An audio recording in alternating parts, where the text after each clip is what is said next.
False flag operation जो भारत की तरफ से पहलगाम का बहाना बनाकर जिस तरीके से एग्रेशन की गई, तो वो सारा एक्सपोज किया गया है। हाँ। और विजुअली एक्सपोज किया गया है ना। देखिए, मीडियम बड़ा स्ट्रांग होता है। इस मीडियम का अगर आप इस्तेमाल अच्छी तरह पॉजिटिविटी के साथ करें तो यू कैन डू वंडर्स। और आप वो नरेटिव जो एक सही, फेक नहीं, रियल जो नरेटिव है वो लोगों तक पहुंचा सकते हैं कि क्या सच्चाई थी। बेगुनाह के नाम से ये टेलीफिल्म इन्होंने बनाई, और जब हम इसका ट्रेलर देख रहे थे, इतना इम्प्रेसिव है। इसकी लाइंस, इसकी लोकेशंस, इस तरह शूट हुआ है, परफॉर्मेंसेस हमें बहुत अच्छी लगी थी।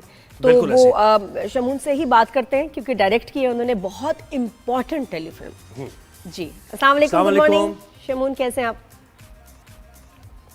वालेकुम अस्सलाम, आप लोग कैसे? हम ठीक ठाक है, बिल्कुल खैरियत से। शमून, ये आपने डायरेक्ट भी की है और इसमें एक्ट भी किया है, और इसका टीजर भी हमने देखा, बहुत बेहतरीन बना है, फास्ट पेस, और वो एक नजर आ रही है उसके अंदर कि जो टीजर देखेगा वो जरूर देखने जाएगा कि भाई टेलीफिल्म में क्या है इसमें। तो मुझे बताएं कि ये कॉन्सेप्ट पहले आपने सोचा कि क्यों ना पहलगाम इंसिडेंट पर लोगों को, दुनिया को पिक्चर दिखाई जाए कि ये सब कुछ हुआ है वहां पर, ड्रामा। एक्चुअली जिस वक्त ये सब कुछ हुआ था, और ये अनफॉर्चुनेट था, जाहिर है इसमें बहुत जानी नुकसान भी हुए थे और बहुत इंटरनेशनल एक न्यूज बनी थी। तो उसी वीक में मेरे जहन में ये बात तो आई थी मुझे, फौरी तौर पे ये फिल्म मेरे हिसाब से बननी चाहिए, और इस पे कहीं अंदर अंदर मैंने कुछ काम भी शुरू कर दिया था। लेकिन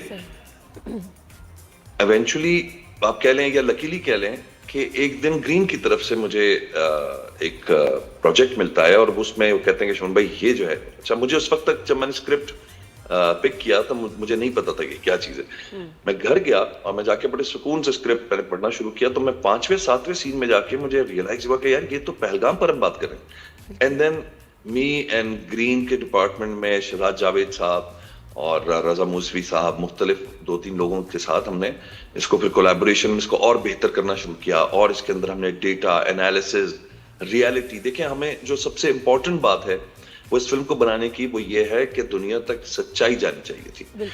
सच्चाई का मकसद ये है कि जो ये फॉल्स फ्लैग हुआ, इसके पीछे नुकसानात बहुत हुए, हमें बहुत अफसोस है, वो भले इंडियंस हो, पाकिस्तानी हो, हिंदू हो या मुस्लिम हो, रिगार्डलेस, जो नुकसान पहुंचाया इस ऑपरेशन ने, जो इस लालच ने, बिहार के ये जो इनके मोदी जी के इलेक्शन थे, उसको असल में हम लोगों ने फिर क्या किया कि हमने वो सारा जो टाइमलाइन थी, हम लोगों ने मतलब ज़ाहिर एक्सपर्ट्स की मदद से हमने फिर उस टाइमलाइन को अनकवर करना शुरू किया कि लोगों को पता चले, पूरी दुनिया को, कि ये क्या किया गया था और किस तरह सोचा गया था सब चीज को। बिल्कुल, मुझे लगता है सबसे ज्यादा इंडिया में ही देखी जाएगी, क्योंकि वहां के लोग समझते हैं कि उनके साथ बड़ा झूठ बोला गया है, एक कहानी बना के जंग जो है शुरू हो गई और थ्रू आउट उनको झूठ ही बताया गया, तो they want to know the facts. और मैं गारंटी से कह रही हूँ कि इंडिया के लोग इसको देखेंगे, अप्रिशिएट बहुत करेंगे कि जी सच्चाई तो ये है। हुन दसो। हाँ जी, और इंडिया से काफी बैकलैश शुरू हो गया, जो यानी जाहिर जो एक नेगेटिव मेंटालिटी रखने वाले लोग हैं वो पूरी दुनिया में होते हैं, लेकिन इंडिया का आपको खास अंदाज रहा है हमारे साथ। अभी एशिया कप में भी जो हम लोगों ने गया है, और इनकी अपनी सुक्की हुई है, अपनी शर्मिंदगी इनको हर दफा उठानी पड़ती है, हर दफा ये शर्मिंदा होते हैं अपने इन हरकतों की वजह से। और अब वर्ल्ड कप होने वाला है, जो फीमेल कप वर्ल्ड कप होने वाला है, उसमें भी उनको ये मोदी जी की तरफ से ऑर्डर है लड़कियों को, सोचें खवातीन को, कि जी आपस में आप लोग हाथ नहीं मिलाएंगे। This is so sad, this is so sad coming from India. बिल्कुल शमून, थोड़ा सा लोकेशंस और इसकी शूट के बारे में बताएं, क्योंकि ये जो आपने इंसिडेंट भी पहलगाम का दिखाया, इसमें जो लोकेशन है बहुत ही रियल लग रही है और बड़ा अच्छा शूट हुआ है। तो थोड़ा पूरे प्रोसेस के बारे में बताएं, लोकेशंस, कास्टिंग, कितना चैलेंजिंग था? लोकेशन जो है वो आपको पता है, चूंकि आजाद जम्मू कश्मीर हो या हमारा कश्मीर हो, ये मतलब ज्योग्राफिकली एक तो एक साथ जुड़े हुए जा रहे हैं, दूसरा ये है कि इनका जो मतलब जो व्यू है, जो विजुअल है, वो तकरीबन इन लोगों का सेम ही है। तो हमें एक ऐसी जगह ढूंढनी थी जहां पर हम इस पहलगाम बसेरन वैली को जो है वो रेप्लिकेट कर सकें। इसमें काफी मेहनत हुई, एक टीम ग्रीन की तरफ से जिसमें इंतजार हुसैन साहब थे, इंतजार हुसैन साहब ने मुझे, वो हेड ऑफ प्रोजेक्ट थे, सॉरी, तो उन्होंने मुझे मुख्तलिफ जगहें दिखाई और एक जगह जाके हमें लगा कि ये एग्जैक्टली वही जगह है जिस तरह हमें जरूरत है। बिल्कुल फिर सही। डेफिनेटली प्रोडक्शन हमने उसकी वैसी की, डिजाइन हमने उसको एग्जैक्टली वैसा किया। काफी मेहनत लगी, हमारी आर्ट डिपार्टमेंट ने बहुत काम किया इसके ऊपर कि हमें रेप्लिकेट करना था एग्जैक्टली पहलगाम के उस पूरे इलाके को जी। और प्रोसेस में फिर डेफिनेटली जब आप इतना सीरियस एक प्रोजेक्ट बना रहे होते हैं तो फिर आपकी कोशिश होती है नादिया के एक्टर्स जो है ना आपके बड़े मजे में हों ताकि एक एक लाइन की जो मीनिंग है, एक एक जुमले की जो मतलब है वो। तो सलीम शेख हो, कामरान जिलानी हो, हसन नियाजी, तनवीर हुसैन, ये खास तौर पे ये लोग, बाकी तो बहुत सारे एक्टर्स और भी हैं, लेकिन इन लोगों ने जो जान डाली इस फिल्म के अंदर वो कमाल है as villains. And Faraz Farooqui के बारे में मैं कहूंगा कि हैट्स ऑफ। बिल्कुल। और आपने कहा कि एक एक जुमले में जान हो और एक एक जुमला रियलिटी पे मबनी हो, जैसे वो था कि वो शायद इस तरह का जुमला था ना कि मेक श्योर करना कि मरने वाला हिंदू हो। हाँ, ये वाला। और शहून आपने ऑब्जर्व किया होगा और अब आपने ज़ाहिर ये पढ़ा होगा सारा वाकया, ये इनका पैटर्न रहा है।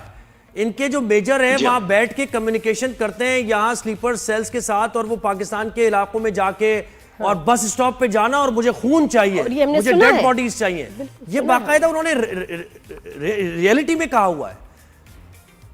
यस यस, और ये बहुत बहुत अफसोस की बात है, बहुत ही अफसोस की बात है और कि इस तरह की चीजें करते हैं। मैं फराज के बारे में कहना चाहूंगा कि Faraz Farooqui has done the lead role and Faraz के बारे में खास तौर पे नादिया मैं बताऊंगा कि इस लड़के ने 18 घंटे की शिफ्ट हमारे साथ की हैं क्योंकि टाइम हमारे पास बहुत कम था।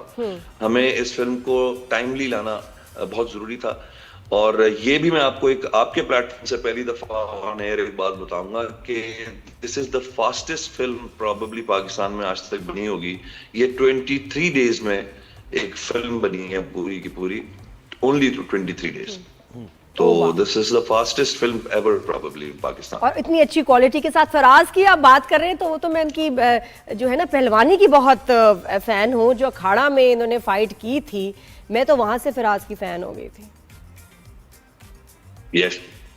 अच्छा, तो आप है ना, यू रिमेंबर दैट? अच्छा काम किया उसने, बहुत मेहनत की है। आई थिंक वहां से आप भी बड़े इंप्रेस हुए होंगे, आपने कहा ये लड़का जो है ना मेरे नेक्स्ट प्रोजेक्ट में होगा।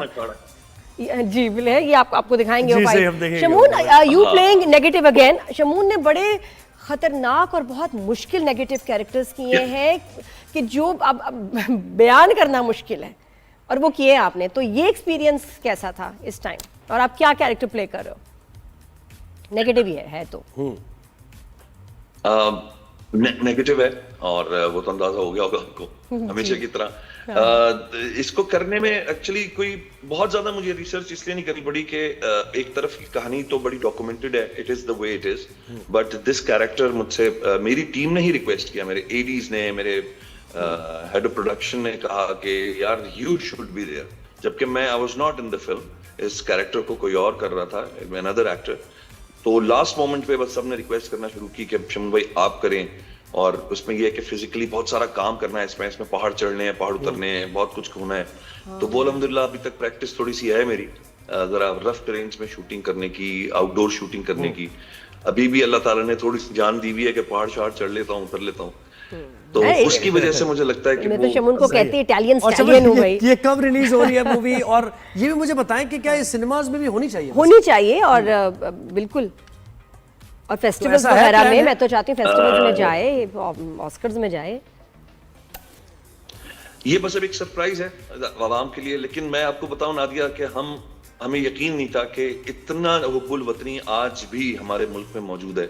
जब ये पोस्टें लग रही हैं और ये पोस्ट आगे पीछे हो रही हैं, खुदा की कसम दिल खुश हो जाता है जिस तरह लोग अपने दिल की सारी भड़ास भी निकाल रहे हैं इस पोस्ट के ऊपर आके, और वो खुश हैं और वो लगता है कि यकजहती का एक चलता। क्योंकि अभी क्रिकेट में देखें हमें थोड़ा सा एक सेटबैक हुआ जिसकी वजह से दिल टूटा हुआ था सबका, and this trailer has brought everybody together and that is what I loved about. और ये फिल्म करने के बाद, ये सारा आपने एपिसोड देखने के बाद क्या इन्फ्लुएंस, नतीजा क्या निकाला आपने अभी? यानी सोच अब आपकी क्या है कि किस तरीके से इंडिया पाकिस्तान के खिलाफ ये कार्रवाइयां कर रहा है, ये क्या नतीजा निकाला पढ़ने के बाद और देखने के बाद? स्क्रिप्ट की बात करें आप? स्क्रिप्ट की बात भी और ओवरऑल भी हम बात करें, जिस तरीके से कॉन्फ्रंटेशन का माहौल और ऐसे और एक दुश्मनी की फजा बनाई गई है, कॉन्फ्लिक्ट्स पे टेलीफिल्म बनाना, कोई ऐसे प्रोजेक्ट बनाना, वो उससे कितना उसको हेल्प मिलती है और कितना जरूरी है? देखिए, मुझे तो पहले एज एन आर्टिस्ट अगर देखा जाए तो पहले ज़ाहिर है आपने बहुत सारे एक्टरों से सुना होगा कि जी पाकिस्तान हो या इंडिया हो, हमें सबसे ह्यूमैनिटी से मोहब्बत करनी चाहिए। ये इस तरह की स्टेटमेंट्स हमारी तरफ से आती रही हैं और होनी भी चाहिए।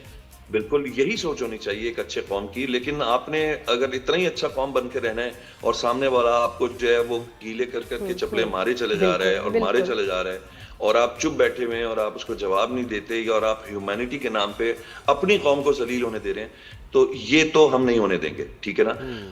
अब देखिए, हमने जवाब जब जंग में भी दिया तो हमने बहुत सेंसिबल दिया। हमने रात को कोई अटैक नहीं किया, हमने इन लोगों के कोई सिविलियंस को अटैक नहीं किया। हमने इनके सारे जो फौजी तंसीबात थे, जो इनके डिफेंस सिस्टम थे, S-400 था, वो हमने इनका तबाह किया। यानी हमने जंग को रोकने वाले काम किया, हमने जंग को बढ़ाने वाले काम नहीं किए।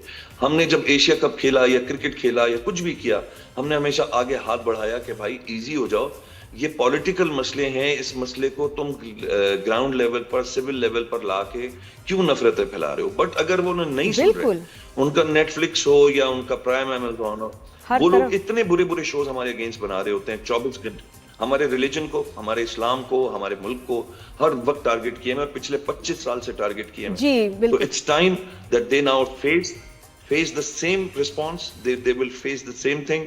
आप 10 सीरीज बनाओगे, 10 फिल्में बनाओगे, हम भी कम से कम 5-10 आर्ट तो बना के आपको जवाब देंगे। ऐसी फिल्में और बननी चाहिए। बिल्कुल सही। और आप और मुझे, और ये जो आपने आर्टिस्ट वाली बात की ना, तकलीफ भी यही होती है, क्योंकि अब उस पहले तो ठीक था, लेकिन जब जंग हुई मई में और उन्होंने हमारे मासूम शहरियों पे, बच्चों पे मिसाइल मारे हैं, ठीक है ना, और फिर जिस तरह की उनकी रिपोर्टिंग चली है, उसके बाद अब अगर आपकी अपनी साइड नहीं चूज की ना, तो ये शदीद गलत है।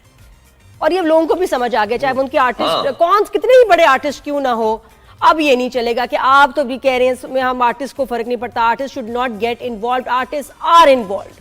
अगर वो पाकिस्तान का उनका आईडी कार्ड है, उनके पास पासपोर्ट है, वो पाकिस्तानी कहलाते हैं, तो they are involve and they have to choose a side. ये तो बड़ी अनफेयर बात है, वरना चले जाए बाहर। बात बताए ना, मैं एक बात कहता हूँ, उनके भी तो आर्टिस्ट पैसा लेके आपके खिलाफ बोल रहे हैं ना। बेशक उनके भी तो आर्टिस्ट जमा होके 100-100, 200-200 लोग एक सीरीज में जमा होते हैं, वो पैसा लेते हैं पाकिस्तान के खिलाफ बोलने का। तो भाई वो भी तो आर्टिस्ट हैं। अगर उनको भी इतनी तकलीफ हो इस बात से, तो वो कहने यार हम ह्यूमंस हैं और हम पाकिस्तान के खिलाफ क्या दुनिया में कहीं पे भी जंग को फरोग नहीं देंगे। लेकिन आप जंग को, बदमाशी को, आप नफरतों को क्या कहते हैं, फरोग देने के लिए पैसा लेते हैं। हम किस बात पे चुप बैठे हैं, मुझे समझ नहीं आता। हम बैठे हुए हैं क्यों? क्योंकि हमें जी उनके गानों पे नाचना है, हमें उनकी फिल्में देख के एंटरटेन होना है। शमून, व्यूज, हमारे बड़े फैंस हैं, वो ऑफेंड ना हो जाए, व्यूज और ये और वो सब। वैसे अब ये है कि ये जो भारत इन्फिल्ट्रेट कर रहा है बलूचिस्तान में, और इस पर भी अब मूवीज इस तरह की बननी चाहिए। मैं कहना चाह रही हूं, जो लोग कराची में बैठे हैं उनको नहीं पता, बड़े शहरों में बैठे हैं उनको नहीं पता वहां क्या हो रहा है बॉर्डर्स पे, तो अब ज्यादा इस तरह की मूवीज। और ये शमून, आपने इतना अच्छा ये सिलसिला ये जो शुरू हुआ है आपसे as a director, I think इसको आप जारी रखें। और भी ऐसे बहुत सारे कॉन्फ्लिक्ट्स हैं जिनके बारे में सही फैक्ट्स जो है इवन हम लोगों को भी, पब्लिक को भी पता होने चाहिए, और ये कि भी पता चले भी हमारी फोर्सेस की क्या कुर्बानियां हैं। बिल्कुल ऐसे ही है, बॉर्डर पर क्या हो रहा है नहीं पता। Navy, air force, army, police, like I said, सबकी। बिल्कुल। और फिर इंटरनेशनली जब ये बात जाती है, ये फैक्ट्स इंटरनेशनली जाते हैं, तो वहां भी रिस्पॉन्स है, वहां भी सिनेमा है ना। जब आप इस मूवी को लेकर जाएंगे तो वो भी देखेंगे कि भाई फैक्ट्स ये थे। और ये तो स्कूल्स कॉलेजेस में भी दिखाएं हर जगह, तो लेकिन कुछ अब बना है ना ऐसा। तो शमून, हम बड़े खुश हैं। ये कब हम देख पाएंगे, अब ये बताइए। वो सरप्राइज का नहीं, डेट, टाइम, जगह कुछ है, बताइए। आपको ये बस धीरे धीरे हम सब, असल में इसके स्केल बढ़ता चला जा रहा है जैसे जैसे इसकी प्रमोशन हो रही है। मुख्तलिफ डिमांड्स भी आ रही हैं। कोई कह रहा है कि इसको सिनेमा में भी लगना चाहिए, कोई कह रहा है इंटरनेशनल। फिर पहले सिनेमा होगा, फिर पहले सिनेमा होगा और फिर चैनल पे आएगी, राइट? इन दैट केस कोशिश यही है जी। अब प्लान कुछ इसी तरह का बन रहा है, बाकी अल्लाह बेहतर जानता है कि इसका अब क्या होने वाला है, लेकिन वो सरप्राइज ही होगा। हम मेरे ख्याल में 10 दिन के अंदर अंदर we will be able to announce के इसके साथ क्या हो रहा है। ये टीवी पे पहले आ रही है, सिनेमा पे आ रही है। What is happening? Wonderful. We are so proud of you and everybody who is part of this project.